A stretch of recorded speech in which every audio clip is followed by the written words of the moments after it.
Here are the differences between the Xenomorphs from the movie Alien Romulus and the original Alien of 1979. The first difference between these two aliens is of course their origin point. The original Xenomorph, called the Big Chap, from the 1979 Alien movie began as an Ovomorph that was discovered inside a derelict space jockey ship. The Ovomorph had been in a dormant state for thousands of years, as is evident with the space jockey alien that had already begun to fossilize due to the vast amount of time that had passed. It was probably laid there by Queen Xenomorph that died in the ensuing fight against other space jockeys, as we found out in later comics that pursued that timeline. Now, the Romulus alien didn't begin as an egg or an Ovomorph.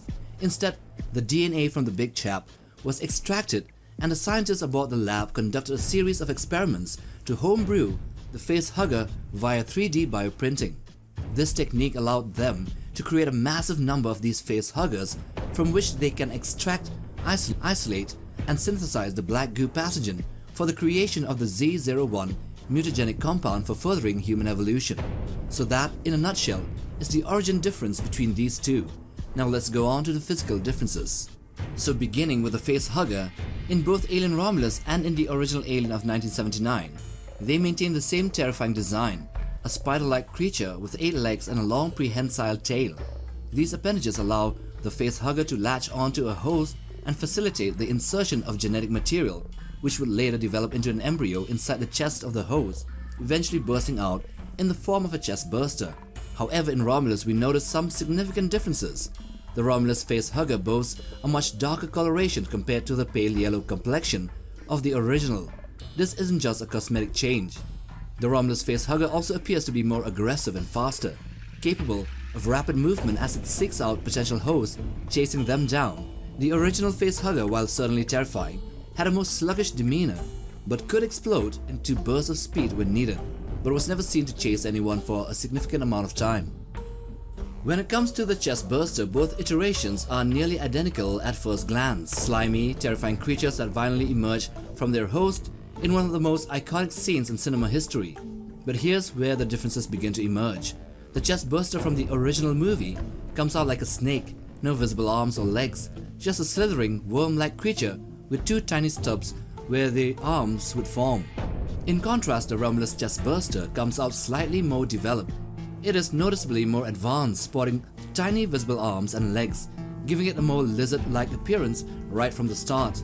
These small limbs suggest a faster developmental process, hinting that the Romulus Xenomorph might grow and evolve much quicker than its 1979 counterpart. One of the biggest differences comes with the introduction of the cocoon stage in Alien Romulus. In this movie, after Navarro's Chestburster brutally kills her and makes its escape, her surviving companions stumble upon a massive cocoon attached to a nearby wall. This cocoon represents a life cycle stage that we hadn't seen before in the movies, though it did make a brief appearance in the AVP video games a long time back. In contrast, the original Alien left much of its developmental phase to the imagination. It was heavily implied that the Chestburster scurried off to some dark corner to grow, to feed, and evolve until it reached its final form. But in Romulus we can actually see the process. Now when we look at the drone, the fully grown Xenomorph, there are some distinct size differences. The Big Chap, the original Xenomorph from the 1979 movie, stands at an imposing 7 feet 2 inches or 218 centimeters tall, towering over its human victims. On the other hand, the Romulus Xenomorph is a bit smaller in stature, though still quite intimidating. While there are no official statistics for its size, we can assume it's taller than the average human, around 6.5 feet or 200 centimeters tall, or 2 meters at most. This difference in height might be due to age, with the Big Chap potentially being older and more mature, while the Romulus Xenomorph is still in its early stages of its life cycle. Or it could simply be different genetic variation, resulting in a smaller final form due to it being bioprinted from the start. Now going to body parts, the head is another notable area of contrast. Big Chap's iconic translucent dome, which measured about 3 feet or 90 centimeters long, is pale white and almost ghostly in appearance. It's a key part of what makes the creature look so unnervingly alien. The Romulus Xenomorph, by comparison, has a darker dome, though this might still be a color variation. Its head is also a bit shorter though, roughly 2.5 feet or 75 centimeters in length, giving it a more compact look. Despite these differences, both versions retain that hauntingly elongated skull, making them instantaneously recognizable. So going down, moving on to the arms and hands, Big Chap has a pair of 6-fingered hands with 2 double interlocked fingers in the middle, which means 4 fingers in the middle and 2 each are attached to each other, giving it a unique and unsettling look. Its upper arms are robust and armored. And on the other hand, so to say, the Romulus Xenomorph also has 6 fingers, but they're free moving, without the interlocking or webbing between them. Its upper arms are much thinner, slimmer in appearance, and features a pronounced elbow spike, which Big Chap lacks. This gives the Romulus alien a more feral, predatory appearance. Now going lower, the feet also shows a stark contrast. Big Chap has more human-like feet, with a spike protruding from the back of the ankle, and it primarily walks upright, much like a human. Meanwhile, the Romulus alien adopts a more digitigrade stance, walking primarily on its toes, much like a raptor from Jurassic World. The same spike is present, but it's positioned higher on the hind legs, making its movement more animalistic.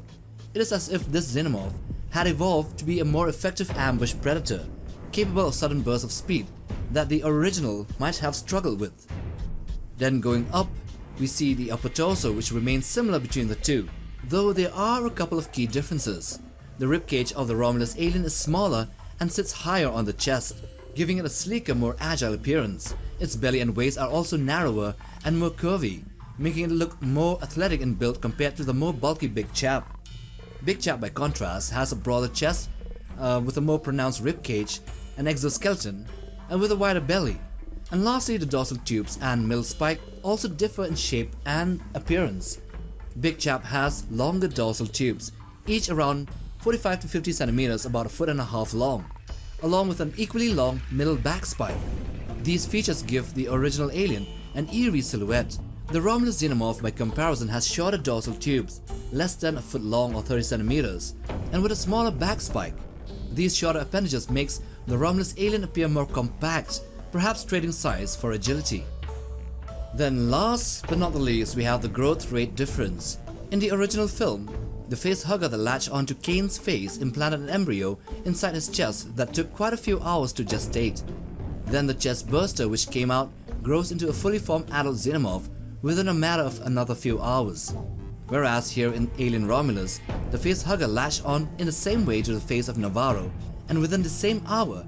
If you go by logic that we weren't witnessing the events second by second as it happens, the Chestburster then cocooned itself, and within 10 to 15 minutes, it had already matured into an adult drone.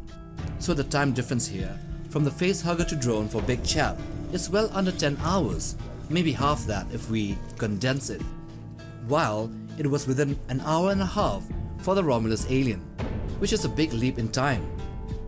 And with that, we end this video.